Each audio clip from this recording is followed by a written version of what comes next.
ఎత్తే ఓడగొడతదమ్మో తోడగొడతదమ్మ ఎత్తు చేసి జిత్తులేసి చిత్తు ఎత్తదమ్మో అద్భుతమైన విన్యాసం ఎన్నో పోతులు ఎగురుతుంటే చూస్తుంటే ఒక అద్భుతమైనటువంటి దృశ్యాన్ని ఇప్పుడు సంఘాన్ని ప్రజలందరూ కూడా ఎంతో ఆనందపడిన విషయాన్ని కూడా మరొకసారి తెలియజేస్తున్నా ఈ కార్యక్రమాన్ని భుజాన్ని చేసుకున్నటువంటి మా ప్రదీప్ గారు వారి యొక్క బృందానికి కూడా ప్రత్యేకమైన ధన్యవాదాలు. ఈ కార్యక్రమాన్ని ఇచ్చేసినటువంటి గోపాలజీ శంచందర్ గారు, మా మానవ గారు, ప్రతి ఒక్కరు కూడా గొప్ప రాజేశ మటుకు బర్రెన్ అన్న ఉంటున్నారు కానీ యాదవుల మనసు తెల్లకున్నటువంటి జాతర ఉన్నట్టే మన గొల్లకుమ్మ యాదవ్ మరొకసారి మీ అందరికీ మనస్ఫూర్తిగా తెలియజేస్తున్నా.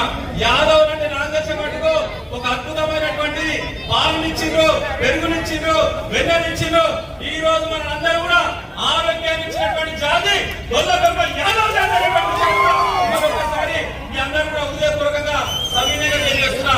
ఈ రోజు ప్రపంచానికి నిప్పును అందించినటువంటి జాతి మన చెక్కుకు అది ఏదైతున్నారో నిప్పును అందించిన జాతి కూడా మన గొల్లకుమ్మ యాదవ్ అనేటువంటి విషయాన్ని కూడా మరొకసారి మీ అందరూ కూడా సవినయంగా తెలియజేస్తున్నా.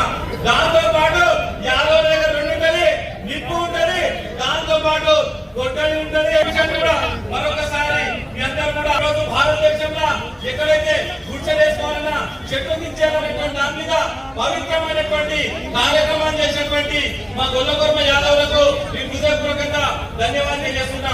మన భారతదేశంలో చాలా మంది ఏంటంటే తెల్లని దానికి చాలా ప్రాధాన్యత ఇస్తారు. కానీ నేను చెప్తున్నా, కోయిలూరు వజ్రం కంటే ఇంకా దానికంటే దీనికంటే కూడా